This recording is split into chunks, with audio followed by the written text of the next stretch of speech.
नमस्कार. हळद रुसली कुंकू हसलं ह्या मालिकेच्या आजच्या भागामध्ये आपण पाहिलेलं आहे. इथे ना तेल सांडवलेलं असतं पूजा आणि ह्या समरने, तेही आढळराव यांना पाडण्यासाठी. आता जेव्हा हे सगळं घटनाक्रम घडतो, प्रत्येकजण विषय काढतो की हे पाणी हे तेल कोणी सांडवलं. तर त्यावेळेला बाळजाबाईला आठवतं की हे काम ना तुळशीला दिवा लावण्याचं आपण सांगितलेलं होतं आपल्या लहान जाऊबाई यांना, आणि तिनेच हे तेल सांडवलेलं असेल अशी आता इथे खात्री पटलेली आहे बाळजाबाईंची. पण हे काम खरं तर ह्या जोडीने केलेलं आहे. ह्या दोघा नवरा बायकोंनी इथे तेल सांडवून आढळरावांना पाडण्याचा प्लॅन केलेला होता. त्यांचा जो हेतू होता तो त्यांचा हेतू साध्य करण्यासाठी. मात्र इथे मैनावती म्हणते की नाही हो, मी असं काहीही केलेलं नाही. तर आता मैनावतीला इथे वेड्यात काढण्याचं काम आपली बाळजाबाई करत असते की नाही तूच केलं. पण मैनावती म्हणते की मला चांगलं आठवतं, माझ्याकडनं तेल सांडवलेलं नाही. म्हणजे बरोबर पूजा आणि आता समरने ठरवल्याप्रमाणे हे सगळं खापर फुटलेलं आहे मैनावतीवरती, आणि ते दोघंजण अजूनही सेफच आहे. आता इथे आपण पाहू शकतो आता सगळं खापर मैनावतीवरती फुटल्यानंतर मैनावती नकार देत असते. पण नेहमीप्रमाणे बाळजाबाई तिला म्हणत असते की तूच काहीतरी वेंधळापणा केला असशील आणि त्याच्यामुळेच हे सगळं घडलं असेल. तर आता हे सगळं काही मैनावतीवरती ढकलून सगळं मोकळं झालेले असते. तर आता आपण पाहतोय की आढळराव म्हणू लागतात की आता कमी लहान आहे का, पडलो तर पडलो, लागलं तर लागलं, एवढा मोठा इश्यू करण्याची किंवा बाऊ करण्याची काही गरजच नाही, बस झालं आता, कोणी कोणाला काही म्हणायचं नाही. आता दुष्यंत म्हणू लागतो की बाबा तुम्हाला जर कमी जास्त काही लागलं असतं तर केवढ्याला पडलं असतं. आपली बाळजाबाई म्हणते की मला काय वाटतं आपण एकदा दवाखान्यात डॉक्टरकडे दाखवूनच पाहावं. आणि दुष्यंतचं पण तेच मत असतं ह्या सगळ्यावरती. खरं तर खूप वाईट वाटत असतं आपल्या कृष्णाला. तिला ना सतत असं भीती वाटायला लागली की हे सगळं आपल्यामुळंच तर नाही नव्हते, आपल्यामुळे काहीतरी चूक होणार आणि कोणाच तरी असाच जीव जाणार की काय. बाळजाबाई आता इथे आढळरावांना हट्ट करत असते आपण डॉक्टरकडे जाऊया. पण डॉक्टरकडे जाण्यासाठी चक्कर नकार देतात आढळराव, आणि ते म्हणू लागतात की मला काही झालेलं नाही, तुम्ही कोणी टेन्शन वगैरे घेऊ नका, आणि काळजी करण्याचं एवढं जर कारण असतं ना मी स्वतःहून तुम्हाला म्हणायला असतो ना मला डॉक्टरकडे जायचं आहे वगैरे. पण मला आता खरंच लागलेलं नाही, माझ्यावर विश्वास ठेवा, आणि कमी जास्त काही वाटलं तर मी तुम्हाला सांगेल आणि आपण जाऊया डॉक्टरकडे. इथे आपण आता पाहतोय की बाळजाबाई मैनावतीवरती चिडते की तुझ्यामुळेच झालं, मी तुला तेल घेऊन दिवा लावायला पाठवला आणि तूच इथे तेल सांडवलं.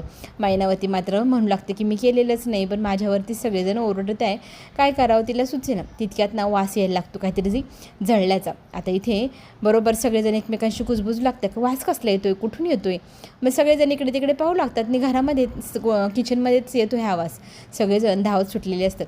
ठरल्याप्रमाणे हा जो प्लॅन होता ना, इकडे सगळ्यांना व्यस्त ठेवायचा आणि तिकडे गॅस आपलं ओव्हनचं टेम्परेचर वाढवून तिकडे आग लागली किंवा धूरला झाला, जळले पदार्थ, हे असं घडवून आणण्याचा जो हेतू होता समर आणि पूजाचा तो पूर्णपणे पार पाडलेला आहे. तर आता सगळेजण किचनमध्ये येतात. ओव्हन जळलं की काय म्हणून भीती वाटते, पण ओव्हन नाही जळलं. ओव्हनमध्ये ठेवलेला पदार्थ जळला, कारण त्याचं टेम्परेचर खूप जास्त वाढवलेलं होतं. आता हे सगळं खापर आता आपल्या कृष्णावरती. कृष्णा तुला येत नाही, तुला माहिती नाही, मग हात कशाला लावला. तर आता इथे कांगावा करण्यास सगळ्यात पुढे ना पूजा, तू हे सगळं जाळून टाकलं गं, कसं वाटतंय ते, तुला जमत नसेल तर हात कशाला लावायचं तू ओव्हनला, तुला माहिती नाही आहे काही नाही, तुझं लक्षच नसतं आजकाल, असं म्हणत आता इथे मुद्दामच काय करते पूजा, खूळ काढते. तुझ्या हातून ना जेव्हापासून ज्योतिषीने सांगितलं ना 5 चुका होणार तेव्हापासून तू जाणून बुजून तू चुका करायला लागली का गं. पहिले तर नव्हत्या घडत तुझ्याकडनं, 2च दिवस उलटले तर दुसरी चूक पण केली आहे तू. ओ मैनावती तर आधीच घाबरलेली, काठावर पास. तर आता तिला असं वाटतं आपलाच नंबर लागतो की काय. त्यात मैनावती मग ह्या गोष्टीत कांगावा करण्यात एकदम एक्सपर्ट. मग ती कांगावा करू लागतो की खरंच का गं, तूच केलं का गं हे, का बरं तू करते तू असं, तू मुद्दाम जाणून बुजून करते का. ह्या सगळ्या गोष्टीवरती आता इथे बरोबर पॉईंट आऊट केलं आहे पूजाने. पूजा म्हणू लागते की मला पण तेच वाटायला लागले, हे सगळं जाणून बुजून जो करण्याचा प्लॅन चालला आहे इथे कृष्णाचा. आता इथे दुष्यंत म्हणतो की एखादा पदार्थ जळणं आणि अपशकून किंवा चूक ह्या गोष्टी मला याच्यात काही वाटत नाही आहे. आता इथे मैनावती पण कांगावा करते. तिच्यावरती आता बाळजाबाई जोरजोरात टापरू लागते की हे तू ना नेहमीप्रमाणे कांगावा करते, नुसतं पदार्थच तर जळला आहे, त्याचा लगेच शकून अपशकून किंवा ज्योतिषीने सांगितल्याप्रमाणे काही घटना घडणार आहे असा याचा अर्थ होत नाही. तू ना जास्तच कांगावा करते आणि बंद कर तुझं हे तोंड जे उघडत आहे ना, तू आत्ताच्या आत्ता बंद कर, असं म्हणत जोरात ओरडू लागते. पूजा मात्र आता हे सगळं बघते आणि मैनावतीचं तोंड बंद करण्याचं काम सगळेजण करताय हेही तिला जाणवतं. आता ती जोरात कांगावा करू लागते की तुम्ही नंतर वेळेप्रमाणे आपल्या ह्या सुनेचं जे काही काम आहे ते झाकण्याचा प्रयत्न करतायत, तर इथे झाकण्याचा प्रयत्न येतच नाही. पण आता इथे काय झालं आहे की कांगावा सुरू झाला आहे म्हटल्यावर प्रत्येकाने आपापल्या पद्धतीने करायला सुरुवात केली.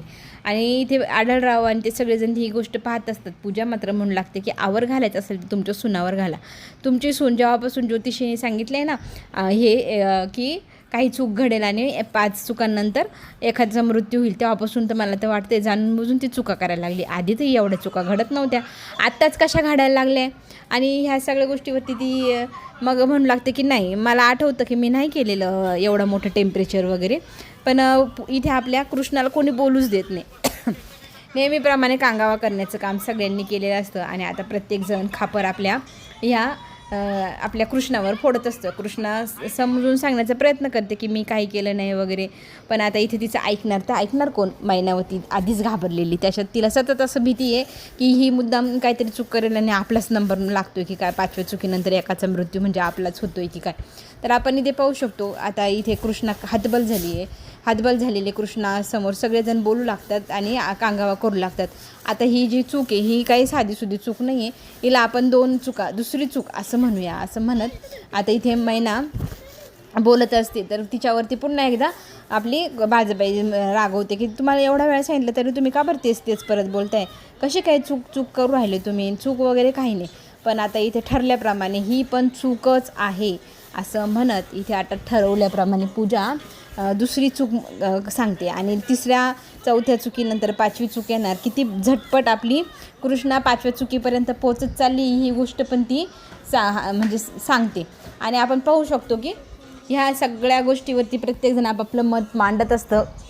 कोणाचा बचाव करते, कोणासाठी लढते तेही आपल्याला इथे दिसतंच आहे. फक्त आढळरावांना काळजी ह्या गोष्टीची आहे की आपली कृष्णा एकटी पडते की काय. पण कृष्णाच्या बाजूने खंबीरपणे खमक्यापणाने आपली बाजूबाई वाद घालताना पाहायला मिळते आढळरावांना फार कौतुक वाटतं की तिची बाजू घेणारी ह्या घरात खमकी व्यक्ती म्हणजे जर कोणी असेल तर बाजूबाई आहे याचा अर्थ. आणि आपण पाहतोय पूजाने इतका कांगाव केलेला असतो आणि आता ही दुसरी चूक म्हणत ती जाते आणि लगेच त्या भिंतीवरती दुसरी चूक ओरबाडून पण येते. तिला इतका आनंद होतोय ना मनात ह्या सगळ्या पराक्रमाची जबाबदारी खरं तर तिचीच आहे. तिनेच हे सगळं घडवून आणले आणि तिच्या म्हणण्याप्रमाणे घडलं देखील सुद्धा. आता आपली कृष्णा आहे ना फारच म्हणजे अशी चिंतेत असते की काय करू, माझ्यावरती सगळं आरोप आला आहे आणि माझ्याकडनंच नकळत पण ह्या चुका घडत आहे. दुष्यंतला मात्र ह्या सगळ्या गोष्टीवर विश्वासच नाही. ज्योतिषी गुरुजी यांनी जे काही भाकीतं सांगितले ते भाकीतच असतील आणि आपण आपल्या कर्मावर विश्वास ठेवायला हवा की नाही. पण इथे कृष्ण सांगते की मला खूप चांगलं आठवतं मी जेव्हा बाहेर आले ना तुमचा आवाज ऐकून त्यावेळेला मी टेम्परेचर कमी ठेवलेलं होतं, मग ते वाढलं कसं. थोडक्यात काय तिला संशय येतोय कोणी वाढवलं तर नसेल ना. योगायोग बघा ना, बाहेर आपण कशासाठी गेलो, आढळराव तेलावरून पाय घसरून पडले म्हणून. ते त्याच वेळेला कसे काय तेलावरून पाय घसरून पडले हाही प्रश्न तिच्यासमोर आहेच. इकडे मात्र आपण पाहतोय बाजाबाई नवऱ्याची चांगलीच सेवा करताय. ती त्यांच्या हाताला तेल लावून मॉलिश करून देत आहे. त्यांना फार वेदना जाणवत आहे. ते त्यांचं मन आता इथे खरं तर बाजाबाईसमोर मोकळं करू इच्छित आहे. ते म्हणतात मी एक सांगू का तुम्हाला. तर बाजाबाई म्हणते हो बोला की. मग ते सांगू लागतात मी बोलेल पण तुला वाईट वाटू शकतं, वाईट वाटून घेऊ नको, मनापासून सांगतो मी तुला की मला ना वाटतंय की तू बदलली आहेस तुझ्या वागण्यातनं बोलण्यातनं. ते स्पष्ट दिसतंय पण जाणवतंय पण का कुणास ठाऊक मन अजून पण मानायला तयार नाही. अजून किती वेळ घेणार आहे मन ते नाही माहिती. तर आता इथे आपली जी बाजाबाई आहे ती एकदम छोटीशी अशी स्माईल देते आणि म्हणते की मलाही माहिती आहे मी जितके कर्म केले ते इतके भयंकर आहे, त्याच्यानंतर एवढा सहजासहजी कोणी माझ्यावर विश्वास ठेवावा असं काही केलेलं नाही मी. आणि एवढा विश्वास संपादन करायला मला बराचसा वेळ लागणार हेही मला माहिती. पण समाधान सांगू का मला एका गोष्टीचं आहे की माझ्या डोळ्यासमोर माझा नवरा, माझं पोटचं पोरगं हे आज तरी आहे. जरी ते माझ्याशी बोलत नसले तर आम्ही सोबत आहोत. ही जी मला मरेपर्यंत समाधान राहील की मी त्यांच्यासोबत आहे. मला म्हणजे बाहेर नाही टाकलेलं अजून या गोष्टीचं समाधान आहे. पण एक ना एक दिवस मी तुम्हाला सगळ्यांना जिंकून राहील. माझं मन मला सांगतं मला तुम्हाला सगळ्यांना पुन्हा एकदा मिळवायचे. त्याच्यासाठी मी कायम प्रयत्नशील राहील आणि मी वाट पाहिल त्या दिवसाची ज्या वेळेला माझी नाती जी तुटली आहे ती माझ्याकडे परत येईल. आणि त्या दिवसासाठीच मी आता खरं तर प्रयत्न करणार. आणि राहिला आपल्या म्हणजे आपल्या कृष्णाचा विषय, तर कृष्ण फार खमकी. माझ्यासारख्या बाईसमोर तिने धीर धरलाय, दम धरलाय, तर हे छोट्या मोठ्या गोष्टी तिच्यासाठी विशेष अशा काहीच नाही. ती नक्की हे संकट पेलेल. इकडे मात्र आपण पाहतोय फुशारकी करत ही पूजा फोन करून आपल्या आईला सांगू लागते की तिने कसं ओव्हनमध्ये पदार्थ जाळला, इकडे आढळरावांना पाडलं आणि दुसरी चूक कांगावा करत करत कशी भिंतीवर दुसऱ्या चुकीची निशाणी पण मारली. बघता बघता 2-3 दिवसात आणखी 3 चुकाही घडतील आणि मग ठरल्याप्रमाणे बाळजाबाईचा जीव घ्यायचा आहे. म्हणजे कसं 5 चुकांनंतर 1 जीव, म्हणजे मग तो बाळजाबाईचा सगळ्यात पहिले, कारण बाळजाबाई ह्या घरात तिच्यासाठी खूप खंबीरपणे उभी आहे, तर तिलाच पहिले आपण टार्गेट करायचं. ही जी सगळी गोष्ट तिच्या आईला सांगत असते, ती बोलत असते, तिची आई म्हणते नक्कीच कर, मला त्या झिपरीला म्हणजेच आपल्या कृष्णाला कायमचं एकटं पाडलेलं पाहिजे. तिने खूप दुःख दिले. खरं तर जेव्हा हिचा नवरा वारला ना, म्हणजे आपल्या सावित्रीचा, पूजाचा बाप, तर त्यावेळेला तिच्यावरतीच खापर फोडण्यात आलं होतं की हे सगळं कृष्णामुळेच झालं. कृष्णामुळे कसं झालं? कृष्ण तर उलटं त्यांच्यासोबत होती, त्यांना साथ देत होती, कष्ट करत होती. पण ही गोष्ट कधी सावित्रीला कळलीच नाही. सावित्रीला मात्र एकच गोष्ट कळली की दरवेळेला ह्या मुलीची बाजू घ्यायचा तिचा नवरा, आणि त्याच्यामुळेच तो मेलाही ह्याच मुलीमुळे, अशी तिच्या मनामध्ये झालेली जी इमेज आहे आपल्या कृष्णाबद्दल ते आपण इथे पाहू शकतो. इकडे मात्र कृष्णाला आपला म्हणजे दुष्यंत समजत असतो की तू ना फारच विचार करते, बाकी तर वगैरे ह्या गोष्टी विश्वास नको ठेवू, तू तुझ्या कर्मांवर विश्वास ठेवू, तू केलेले चांगले कामं बघ ना, तू कधी कुणाचं वाईट केलं नाही तर तुझ्या हातून कसं काय एखादी गोष्ट वाईट घडेल आणि तुझ्या चुकींमुळे कशी काय एखाद्याचा जीव जाऊ शकतो. काहीच मला याच्यात साम्य वाटत नाही, किंवा म्हणजे तथ्यच नाही ह्या सगळ्या गोष्टींमध्ये. असं कधी घडू शकतं की कुणाच्या काही चुकींमुळे एखाद्या तिसऱ्याच व्यक्तीचा जीव जाईल? कसं जाईल? कसं शक्य आहे? तुला तरी खरं वाटतं का? पण ती म्हणते मला ना म्हणजे ह्या सगळ्या गोष्टींवर विश्वास आहे की असं कधी काही जर घडलं तर, म्हणून मी ना आधीच खबरदारी घेते. माझ्यामुळे चुकूनसुद्धा कोणाचा जीव जाऊ नये असं मला वाटत आहे, आणि म्हणूनच मी ह्या गोष्टीला खूप घाबरलेली. माझ्या हातून चूक होऊ नये म्हणून मी प्रयत्नशीलच असते, पण कशी काय घडते तेही मला कळूच नाही राहिलं. तर इथे आपण पाहू शकतो दुष्यंत म्हणतो असं कधीच नाही होऊ शकत. एखादी गोष्ट घडणार आहे ती तर ती घडणारच, त्याला आपण नाही थांबवू शकत. एखाद्या गोष्टीला आपण किती हे केलं ना प्रयत्न, तरी नाही ती विधी लिखित आहे, ती होणार आहे तर होणारच आहे. तर आपण इथे पाहू शकतो छान प्रकारे आपला दुष्यंत समजवतो की बाकीच्यांवर विश्वास ठेवू नको, तुझ्या कर्मावर कष्टावर विश्वास ठेवू, आणि या लहान सहान गोष्टींवरती टेन्शन घेऊ नको. तर आपण इकडे पाहू राहिलो की आता इथे पूजाने ठरवलेलं असतं म्हणजे सरपंचांना जो चेक आलेला आहे तो चेक गायब करायचा. निधीसाठी आलेला चेक येतो एकदम महत्त्वाचा, तो चेक आता गायब करण्यासाठी इथे समर मदत करतोय पूजाला, आणि दोघंजणं मिळून इथे झोपलेले असतात. कृष्णा आणि दुष्यंत, त्यांच्या बाजूला चाव्या असते घरातल्या लॉकरच्या, त्या काढून घेण्यासाठी त्याने काठीला आकडा लावला आहे आणि चावी त्याने गहाळ केलेली आहेत. हे सगळं आता जेव्हा आपल्या कृष्णासमोर येईल त्यावेळेला कृष्णा ह्या सगळ्या गोष्टींचा शोध लावेल का? चला तर मग पुढे काय होणार पाहण्यासाठी आपण पुन्हा भेटूया. चॅनलला लाईक आणि सबस्क्राईब नक्की करा.